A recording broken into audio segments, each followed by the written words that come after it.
قال الله تبارك وتعالى في كتابه العزيز وفرقانه الحميد بسم الله الرحمن الرحيم إنما يريد الله ليذهب عنكم الرجس أهل البيت ويطهركم تطهيرا. اللهم صل على محمد. وقال رسول الله صلى الله عليه وآله وسلم إني تارك فيكم الثقلين كتاب الله وعترة أهل البيت ما إن تمسكتم بهما لن تضلوا بعدي. صلوات على محمد. اللهم صل على محمد. عزیزان محترم، سامعین کرام، علماء ذی وقار، آپ کی خدمت میں دوست شیخ نثار کے حکم کی تعمیل کے لیے حاضر ہوا ہوں. آپ جیسا فاضل طلاب اور ہمارے استاد قبلہ ابراہیم قلی صاحب اور باقی بزرگان کی خدمت میں جو کچھ آرائش اور جو کچھ پیش کروں گا حضرات سے اخذ کیا ہوا علم ہوگا وہ انشاءاللہ مجلس صاحب کی خدمت تک پہنچانے کا اور آپ کے سامعین کو نظر کرنے کا کوشش کروں گا. کائنات کا پروردگار نے قرآن مجید فرقان حمید میں اور خود نبی مکرم نے جو عظمت، جو وقار، جو تعلیمات اہل بیت اطہار علیہ السلام کی شان کو قرآن کی صورت میں، احادیث نبی کی صورت میں ہم تک جو پہنچی ہے، جس کا نعم البدل دنیا میں کوئی اور تعریف نہیں ہو سکتا ہے. پیغمبر کا یہ فرمان انی تارک فیکم الثقلین کتاب اللہ وعترۃ اہل البیت ما ان تمسکتم بہما لن تضلوا بعدی. میں تمہارے درمیان دو گراں قدر چیزیں چھوڑے جا رہا ہوں. ما ان تمسکتم، اگر تم ان سے متمسک رہو گے، لن تضلوا بعدی، تم کبھی بھی گمراہ نہیں ہو سکتے. گمراہ نہیں ہو سکتے. صرف اتنا تک نہیں بلکہ کہا کہ تم حوض کوثر میں مجھ سے ملاقات کرو گے. یعنی پیغمبر کے یہ فرمان کی ایسا دنیا کے اگر اعتبار سے دیکھو کہ تمہیں ایسا سرٹیفکیٹ دیا جائے گا، اس سرٹیفکیٹ کو پوری دنیا میں کوئی شخص چیلنج نہیں کر سکتا ہے. ہر دنیا میں ہر شخص تمہیں اس کو ایکسپٹ کرے گا. یہ وہ ایسا سرٹیفکیٹ ہے جو مجھے اور آپ کو پیغمبر دے گئے. اگر ہم قرآن اور اہل بیت سے متمسک ہیں تو ہم فلاح پانے والوں میں، کامیابی حاصل کرنے والوں میں شامل ہیں. اگر اس سے متمسک نہیں ہے تو یقین کیجیے اپنے ایمان پر نظر ثانی کرنے کی ضرورت ہے. اس لیے کہ ایمان سب سے پہلے یعنی وہ ایمان کا وہ جز جو قرآن یعنی اللہ کی ذات، اور اس کے بعد اہل بیت اطہار کی ذات، اور اس کے بعد اللہ نے جن نبیوں کے ذریعے سے جو تعلیمات ہم تک پہنچایا ہے، اس پر ایمان ضروری ہے. اگر ایمان نہ ہوگا تو ہمارا اعمال ضائع ہو جائے گا، ہمارا اعمال بتعبیر قرآن حق ہو جائے گا. اس لیے کیونکہ انبیاء تسلسل ہے نبی مکرم تک پہنچنے کا، اور نبی مکرم خاتم الانبیاء ہے جس کے بعد کسی نبی کا کوئی گنجائش نہیں ہے. یہ ہمارے لیے ایک ایسا سرٹیفکیٹ اور ایسا مہر لگا کہ نبی نے بتلا دیا اگر تم متمسک رہو اہل بیت کے ساتھ، اگر تم متمسک رہو قرآن کے ساتھ، تم کبھی بھی گمراہ نہیں ہو سکتے ہو. لن تضلوا بعدی، تم گمراہ نہیں ہو سکتے ہو. یہ نہیں کہا بلکہ قرآن مجید کے بہت سے آیات مبارکہ میں مجھے اور آپ کو جو ہدایات مل رہی ہیں، مجھے اور آپ کی جو رہنمائی ہو رہی ہے، مجھے اور آپ کو جو تعلیمات پہنچائی جا رہی ہے، وہ کس کے ذریعے سے؟ اہل بیت اطہار علیہ السلام کے ذریعے سے. آج اگر تاریخ اسلام کے بڑے بڑے فقہاء پر اگر نظر کریں تو جو مذاہب اربعہ ہیں ان میں سے سب سے پہلا ابو حنیفہ ہے. ابو حنیفہ رحلت رسول کے بعد 80 سال بعد پیدا ہوا ہے، اور اس کے بعد 20 سال کو کم سے کم اس میں علم حاصل کرنے کے لیے، نشو و نما حاصل کرنے کے لیے، زندگی کے اس عالم اور رویت کو دیکھنے کے لیے اس نے گزارا ہوگا. یعنی 100 سال بعد گزارنے والا آج کہتے ہیں کہ ہم نے اسلام صحیح سمجھا ہے. جس نے رسول سے زبان چوس کے جو علم پہنچایا ہم تک، آج اس سے لوگ محروم ہو گئے ہیں. تو اسی لیے کہا کہ تم لوگ گمراہ ہو جائیں گے کیونکہ تمہارا متمسک ہونا اہل بیت سے نہیں ہے، تم متمسک نہیں ہو قرآن سے. اس لیے کہ تمہارے جو فقہاء وہ پیدا ہوئے ہیں، جو فقہاء اسلام میں ابو حنیفہ کا اگر آپ ہسٹری پڑھیں تو یعنی 80 سے 100 سال کا گیپ آتا ہے. اگر اس کی نشو و نما اور تعلیم وغیرہ پھر فقاہت کے اگر مشاہدہ کرو تو 105 سالہ فاصلہ آتا ہے نبی کی زندگی اور اس فقیہ کی زندگی کے اوپر، جو اہل سنت کے اندر جو ہے نا بہت بڑے فقیہ مانا جاتے ہیں۔ آج اگر عراق کے اندر جس سرزمین میں اور آپ زندگی گزار رہے ہیں، یہاں پہ اگر قضاوت کا اللہ نہ کرے کہ آپ کو کسی قاضی کے سامنے جانا ہو، یہاں پہ ابو حنیفہ کے ماننے والے قاضی بیٹھے ہوئے ہیں، کوئی شیعہ قاضی نہیں ہے وہاں پہ۔ آپ سے اہل سنت کے طریقے سے جو ہے نا حلف لیا جاتا ہے، قسم لیا جاتا ہے کہ آپ اس طریقے سے کرو، کیونکہ یہاں پہ تشیع کا مذہب رائج نہیں ہے۔ انقلاب اسلامی نے یہ رائج کیا ہے کہ آپ خاص طور پہ قضاوت کا جو علم ہے علوم اصول کے اندر اور باقی جو جتنے علوم کو حاصل کرنے کے بعد قضاوت کا ایک فیصلہ جو امیر المومنین مسجد کوفہ میں دیتے تھے، اس کی بنیاد پر انہوں نے باقاعدہ کورس بنایا ہے قضاوت کا، اس بنیاد پر آج فیصلہ کرتے ہیں۔ تو ہم کہہ سکتے ہیں کہ 80% جو ہے نا جو فیصلے ہوتے ہیں وہاں پہ کورٹ میں، وہاں ایران کے اندر انقلاب اسلامی کے اس میں، اور روایات اور ائمہ معصومین علیہ السلام سے قرآن سے جو لیا گیا اس سے فیصلہ ہوتا ہے۔ آج اسی لیے دیکھتے ہیں 56 ممالک جو قرآن کی تعلیمات کو پڑھتے ہیں، ہر دن صبح آپ جب اٹھیں گے ہر ٹیلی ویژن پہ ہر چیز پہ جو ہے نا قرآن کی صدائیں بلند ہوتی ہے۔ حتیٰ امیر المومنین کے حرم میں نماز فجر سے پہلے جو ہے آپ کو صدا کس کی بلند ہو رہی ہے؟ قرآن مجید کی بلند ہو رہی ہے۔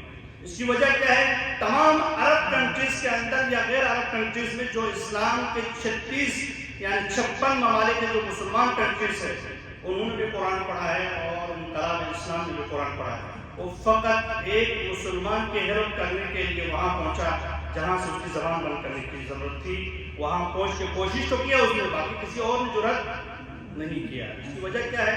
اس کا آج تک ہم پہ یہ اعتراض کرتے تھے کہ اکیلا حسین مدینہ سے مکہ اور مکہ سے خروج کر کے مدینہ کیوں پہنچے، لیکن آج یہی اعتراض ان پہ کیا جا سکتا ہے کہ مسلمان فلسطین کی مدد کے لیے ایران وہاں سے اٹھ کے وہاں کیوں چلے گیا، تم کیوں نہیں اٹھے وہاں سے؟ تم نے اگر قرآن کو سمجھا ہوتا، تم اگر اپنے آپ کو متمسک رکھتے قرآن سے اور اہل بیت سے، تو تم بھی اٹھ کے اس مظلومین کی حمایت کے لیے اٹھ سکتے تھے، تم بھی وہاں جا سکتے تھے، تمہاری بھی پہنچ وہاں سے ہو سکتی تھی۔ اب میرے لیے اور آپ کے لیے کیا نصیحت ہے؟ مجھے اور آپ کو متمسک رہنے کی ضرورت ہے اہل بیت سے اور قرآن سے، دو چیزیں ہمارے لیے بہت ضروری ہے۔ آج کے زمانے میں قلم کے ذریعے سے، اپنی گفتگو کے ذریعے سے، اپنی تقریروں کے ذریعے سے، اپنے اموال کے ذریعے سے ہر مظلوم کی حمایت کے لیے آپ کے یہ 3 چیزیں، ہم قلم، ہم آپ کی زبان سے نکلنے والے ہر گفتگو، تیسرا یہ ہے آپ کے مال کے ذریعے سے۔ اگر آپ کامیاب ہیں تو اپنے اس چیز کو دیکھ کے، سوچ کے، فکر سے، شعور سے استعمال کیجیے، کہیں ایسا نہ ہو کہ آپ اور میں بھی جو ہے اس صفحے میں شامل ہو جائیں۔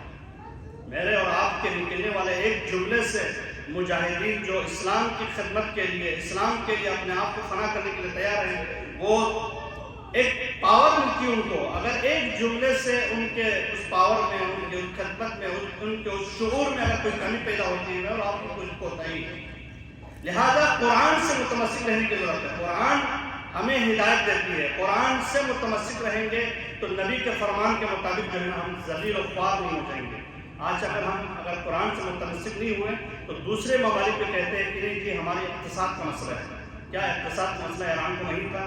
کہتے ہیں کہ دنیا میں ہمیں جو ہے نا سر اٹھا کے چلنے کا، کیا وہ لوگ سر اٹھا کے نہیں چلتے ہیں؟ لہذا مجھے اور آپ کو شعور کی ضرورت ہے، فکر کی ضرورت ہے۔ اسی لیے خود مدینے کے اندر بھی 3 ایسے اصحاب کا نام ملتا ہے، جناب ابوذر، جناب مقداد، جناب سلمان۔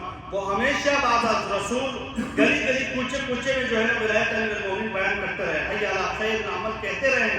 وہ کہنے لگے کہ ہم خیر العمل کو جو ہے نا آذان سے نکال دیں گے، بولنے کے لیے پابندی لگا دیں گے، تب بھی وہ کہتے رہے، حق کی آواز بلند کرتے رہے۔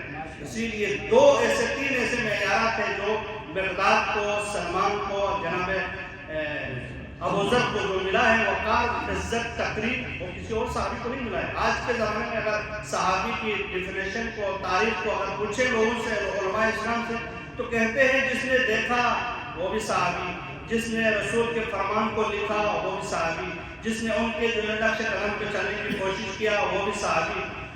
حضور اگر یہ ان کو آپ صحابی کی کیٹیگری میں ڈال دیں گے، بے شک ڈال دیجئے۔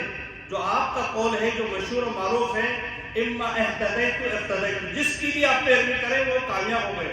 تو پیغمبر کے دنیا سے رحلت کر جانے کے بعد کتنے ایسے اصحاب ہیں جنہوں نے گناہ کیا، آپ ان کی ابتدا کر کے کیا ہدایت پائیں گے؟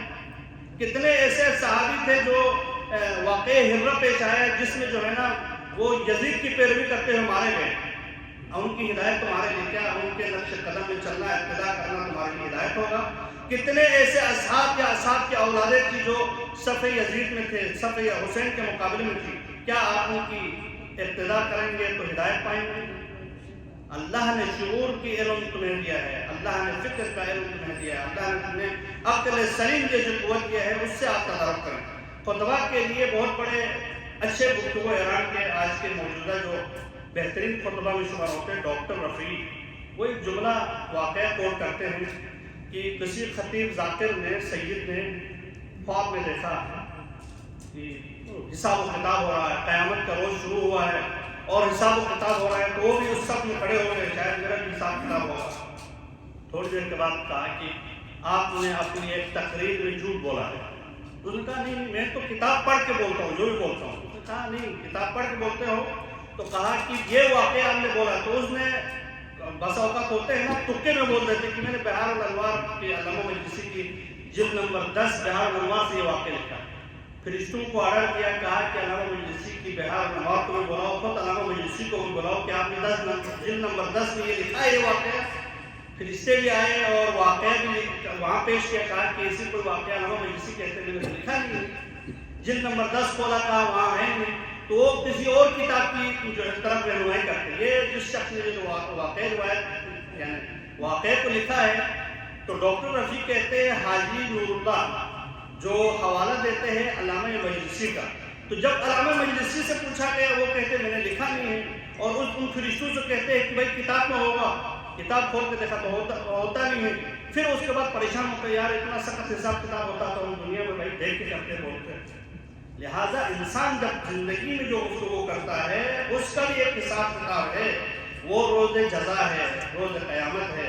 مجھے اور آپ کو جو گفتگو کرنی ہے، جو بات کرنی ہے، جو کچھ میسیج ڈلیور کرنا ہے عوام الناس کو، اس کا ایک بہت بڑا حساب کتاب ہے. آخر میں وہ بندہ خاموش ہو جاتے ہیں. فرشتے ان کی سفارش میں کہتے ہیں کہ بہت سارے اس کے نیک اعمال ہیں، لہٰذا ان نیک اعمال کی وجہ سے اس کے ایک جھوٹ کو جو ہے نا معاف کر دو. یہی حضرت زہرا مرضیہ سلام اللہ علیہا کی آج کی جو شہادت کی مناسبت سے جو مجلس رکھی گئی ہے، جناب زہرا فرماتی ہے کہ انسان کے لیے 2 بڑے گناہ ایسے ہیں جن کی تلافی ممکن نہیں ہے. ایک جھوٹ، دوسرا شراب. لیکن اگر جھوٹ اور شراب کو ایک ہی ترازو میں تولو تو کس کا وزن زیادہ ہوگا؟ جھوٹ کا وزن زیادہ ہوگا. اس لیے کہ جھوٹ کا تعلق تمہارے کانوں سے ہے. جب کسی بندے نے جھوٹ بولا آپ کے کان میں، کل کسی اور مجلس میں میں نے ذکر کیا تھا، اس بندے کے جب کان میں گیا فلان بندے کے بارے میں یہ کہا گیا ہے، تو اب وہ اس کے کان سے نکلے گا نہیں. اس کا کوئی علاج نہیں ہے. کتا ڈسے، کتا کاٹے، اس کا علاج ہے. سانپ ڈسے، اس کا علاج ہے. لیکن کسی کے کانوں میں اگر کوئی بات ڈال دی جائے نا، اس کا کوئی علاج نہیں. میں نے تو سنا ہے. اسی لیے معیار بتایا اہل بیت نے، کہا اگر تم چاہتے ہو یقین اور جھوٹ کے درمیان، یعنی حقیقت اور غیر حقیقت کے درمیان اگر تم معیار چاہتے ہو تو 4 انگلیوں کا فاصلہ ہے. جو کان سے سنو وہ صحیح نہیں ہے، جو اپنی آنکھ سے دیکھو نا وہ یقین ہے. یہ ہے علم. اگر تم آنکھ سے کسی چیز کا دیکھتے ہو، مشاہدہ کرتے ہو، تو اس سے اب انہی چیزوں کے بارے میں اگر آپ نے کسی کتاب سے سنا ہے یا کسی سے نقل کیا ہے، تو اس نے علامہ ڈاکٹر رفیع کہتے ہیں کہ اس کی تعبیر ہے کہ آپ بتاؤ کہ میں نے کسی عالم سے سنا ہے، کیونکہ نقل کفر نبش.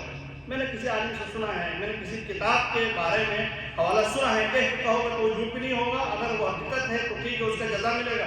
اگر حقیقت نہیں ہے تو اس کا سزا ملے گا. اس کی سزا کا ہم اعتراف نہیں کر سکتے، لیکن کہہ رہے کہ اس میں آپ کو عقاب نہیں ملے گا. یہ ایک جملہ.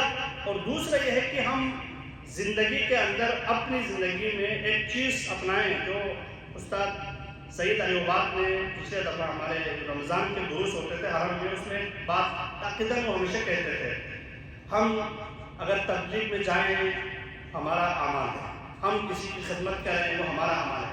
ہم اپنی زندگی میں ایک کام کر جائیں تاکہ آپ کو بھی یاد رہے اور قیامت کے روز آپ کے اعضاء و جوارح بھی آپ کے گواہ بنے. تو میں نے کہا کہ وہ کام کیا ہے؟ کہا قرآن کو اپنے ہاتھوں سے لکھو.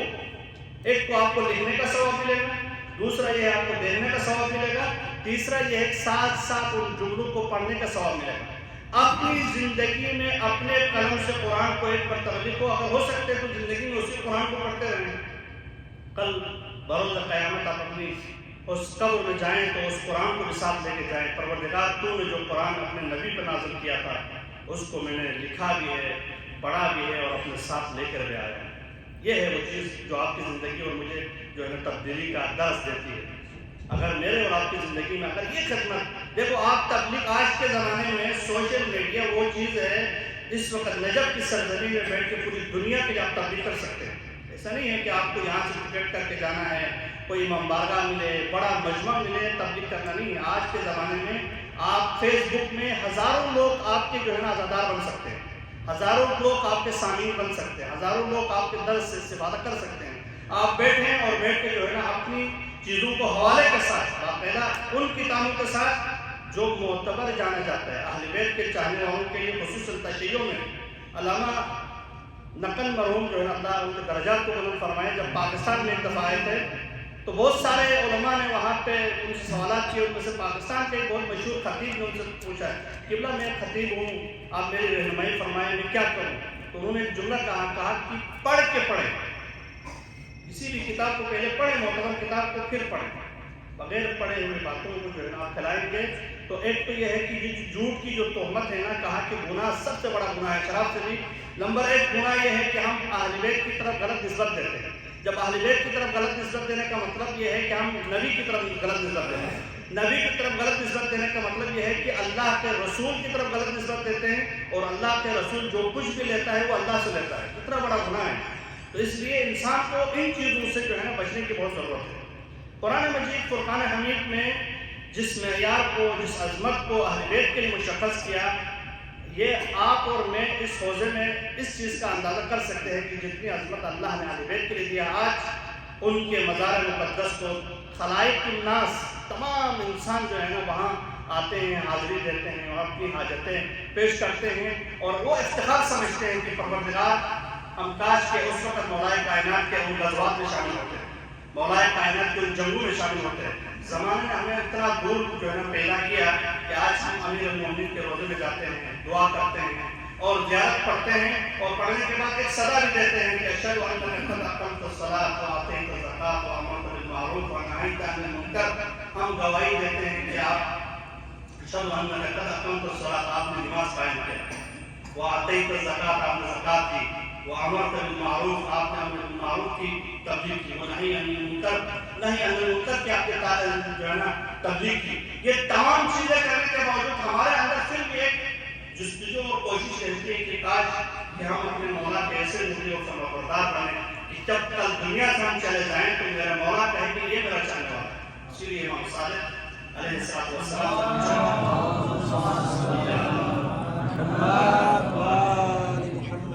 مولا ہمارے لیے معیار کیا ہے، ہم کیسا بنیں؟ تو کہا کہ آپ دوسروں کے لیے کون لنا زینا ولا تکونوا علینا شیئا، آپ ہمارے لیے زینت بنو، ہمارے لیے ننگ و عار نہیں بنو۔ یعنی آپ کو دیکھ کے ایسا لگے کہ یہ اہل بیت کے چاہنے والا ہے، آپ کو دیکھ کے لگے کہ یہ پیروان اہل بیت ہے۔ اگر آپ کو دیکھ کے آپ کا ہمسایہ، آپ کا دوست، آپ کا بھائی، آپ کے گھر والے آپ سے خوفزدہ ہے تو یہ کردار اہل بیت نہیں ہے، یہ گفتار اہل بیت نہیں ہے۔ یعنی آپ ایسا رول ماڈل بنو کہ واقعی آپ کو دیکھ کے اہل بیت کے چاہنے والے کی طرف اشارہ ہوتی ہے، اور واقعی ہو تو شیعہ ایسا ہو۔ بہت سے لوگ زندگی میں جو ہے نا بہت سے افراد گزرے ہیں، یہی تھے رول ماڈل۔ اسی لیے امام صادق کے پاس ایک شخص آ کے کہا کہ مولا میں تبلیغ کے لیے جانا چاہتا ہوں، آپ میری نصیحت فرمائیں کہ میں کیسے تبلیغ کروں۔ آج کے زمانے میں اگر سمجھا جائے کہ نہیں شعلہ بیان خطیب بن کے جائیں تو پھر آپ کی سنی جائے گی۔ امام علیہ السلام نے جو جملہ کہا ہے وہ یہ ہے کہ جو کچھ تم کہہ رہے ہو نا وہ پہلے عمل کرو پھر کہو، بس آپ کے لیے اتنا کافی ہے۔ پہلے خود عمل کرو پھر کہو، اس بات کا اثر ہوگا۔ اگر تم پہلے عمل نہیں کرتے، اگر کوئی بھی گفتگو یا کوئی بھی عمل کہنا چاہتے ہو، ان سے چاہتے ہو تو یہ اس کا اثر نہیں ہوگا، اس سے زیادہ جملہ نہیں ہے۔ یہ ہے کہ ہمیں اپنے واجبات کا پابند ہو کہ اگر دوسرے کسی کو ہم واجبات کا پابندی کے لیے کہیں گے تو وہ واجبات کا پابند ہوں گے۔ اگر ہم خود ہی واجبات کے پابند نہیں ہیں، دوسرے کسی کو کہیں گے تو ان کے دماغوں میں اثر بھی نہیں کر جائے گا۔ اسی لیے معصوم نے فرمایا، کربلا کے سرزمین میں سید الشہداء نے فرمایا، ملئت بطونکم من الحرام، تمہارے شکموں میں حرام پور ہے۔ اس لیے نواسے رسول حسین بن علی کی بات کا، جملوں کا کوئی اثر نہیں ہوتا۔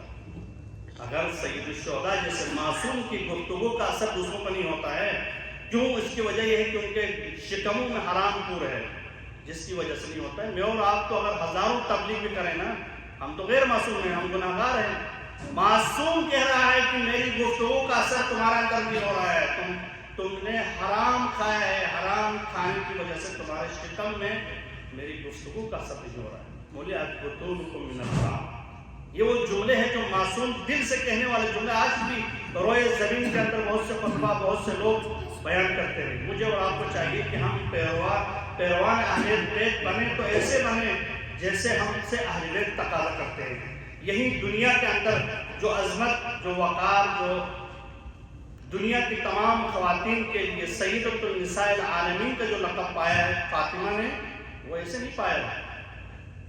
جو عظمت اللہ نے دی ہے اس عظمت کے حساب سے اس سے پھول نکلے، جو اللہ نے ان کو وقار دیا ہے اسی حساب سے دنیا والوں کے لیے جو ہے ان کا علم کا جو خوشبو ہے نا وہ پھیلا ہے۔ اسی لیے سیدہ کونین کے وطن سے جو پیدا ہوئے ہیں، دونوں بیٹے معصوم پیدا ہوئے اور 3 بیٹے راہ خدا میں قربان ہوئے ہیں، 2 بیٹیاں اسیر بنی، لیکن وہ سب کس کے لیے تھا؟ وہ اسلام کے لیے تھا۔ یہی نہیں، خود سیدہ کونین کے لیے جو عظمت ملی ہے، دنیا کی کسی بھی خاتون کو ایسی عظمت نہیں ملی۔ باپ کے لحاظ سے دیکھو معصوم، شوہر کے لحاظ سے دیکھو معصوم، اولاد کے لحاظ سے دیکھو معصوم، خود کی زندگی کے اعتبار سے دیکھو معصوم، بذات رسول کا لقب پایا ہے۔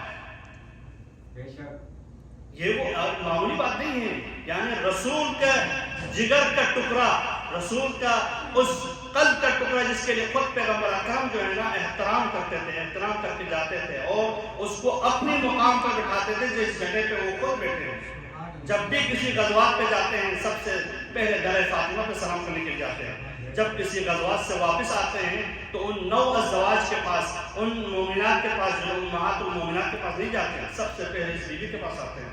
عظمت اتنی بڑی تھی، لیکن یہی بیوی تھی جب ایک مرتبہ ایسا واقعہ جو ارشاد القلوب اہل سنت کے بہت مورد تھے، وہ بیان کرتے ہیں کہ ایک مرتبہ ایک شخص دفت الباب کرتا ہے اور دفت الباب کرنے کے بعد دیکھا جناب سیدہ نے کہ ایک سائل آیا ہے، کچھ مانگ رہا ہے۔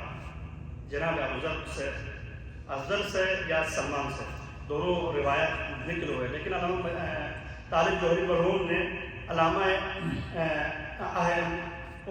طالب جوہری صاحب جو نقل کیا ہے وہ فرماتے ہیں کہ جناب افضل کا قدم بڑھا کے آگے آئے اور بیوی سے کہنے لگے کہ ایک سائل آئے ہیں، ان کی احتیاج یہ ہے کہ وہ بھوکا ہے، اس کی بھوک کو پورا کرنے کے لیے آپ اہتمام کیجیے، وہ مسافر ہے اور سفر کا اہتمام کیجیے، وہ چاہتا ہے اپنے وطن واپس، اس کے ذات اور راہ کی ضرورت ہے۔ سیدہ کونین اپنے گھر کے اندر تلاش کرتی ہے کوئی ایسا قیمتی چیز ہو جو میں اسے دے دوں تاکہ اس کی حاجت پوری ہو۔ یہ ہے وہ حضرت زہرا۔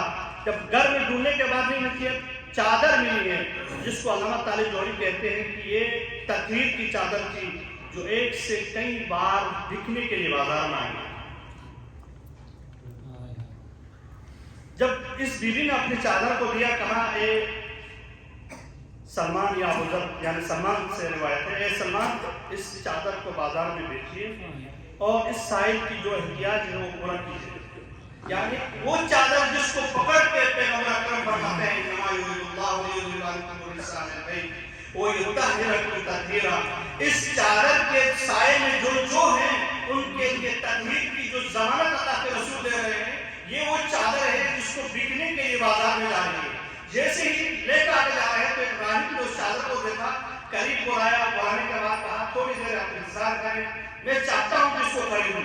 اپنی توریت کی کچھ نسخے اس کے پاس پرانے موجود تھے، وہاں گئے اور توریت کی کتابیں کھول کے دیکھ رہے ہیں، چادر کی طرف دیکھ رہے ہیں، کتابوں کا اوراق کو دیکھ رہے ہیں۔ تھوڑی دیر کے بعد کہا کہ میں اس کی اجرت دینا چاہتا ہوں، لیکن یہاں نہیں جس کو میرے دروازے میں آ کر تم مانگ رہے ہو، دروازے پہ نہیں دینا چاہتا ہوں، آپ کے نبی کے اس مسجد میں دینا چاہتا ہوں، نبی کے سامنے، اصحاب نبی کے سامنے دینا چاہتا ہوں۔ وہ شخص آتا ہے، آنے کے بعد نبی کے سامنے آنے کے بعد کہا یا رسول اللہ میں اس چادر کا حق دینا چاہتا ہوں، اجرت دینا چاہتا ہوں۔ نبی کے سامنے بیٹھے اور بیٹھنے کے بعد کہا میں نے اپنے وہ راہب یہ کہتا ہے کہ میں نے ہماری تورات کی بہت پرانے نسخوں میں پایا ہے کہ آخری نبی ہوگا جس کی بیٹی کی چادر بازار میں بکنے کے لیے آئے گی، اگر کوئی شخص خریدتا ہے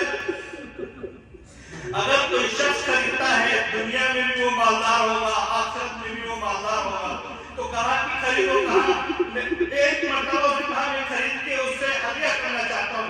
جیسے ہی وہ خریدنے کے بعد جناب سلمان سے کہا کہ اے سلمان تو اس چادر کو خوشبو میں نے لگا دیا ہو, بیوی کو واپس کر دو. اب وہ کہتے آپ نے خریدا ہے تو میں کیسے لوں؟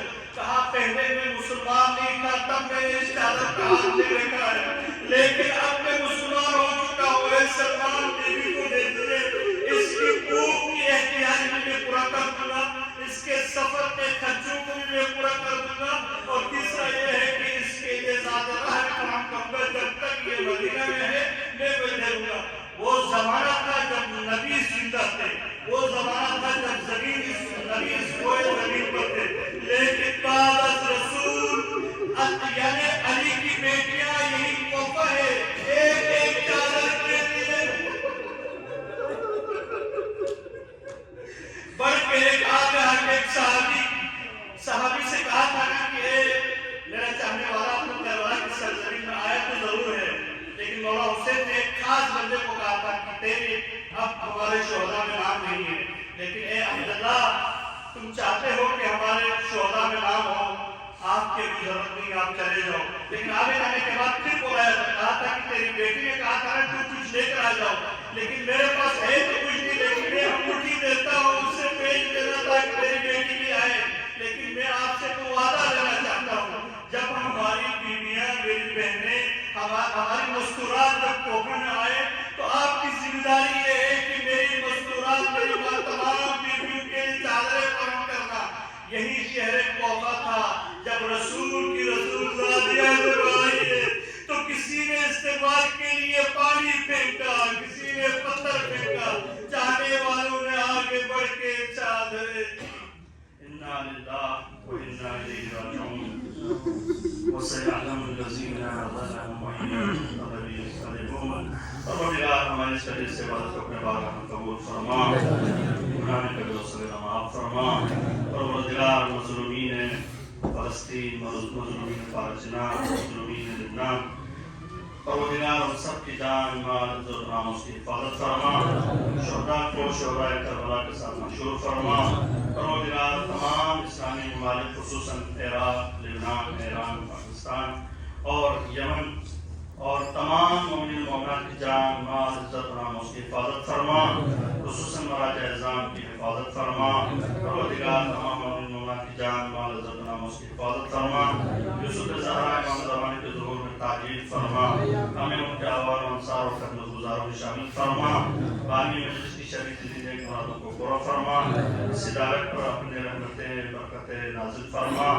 اس سب مل کے دعائیں امام زمانہ.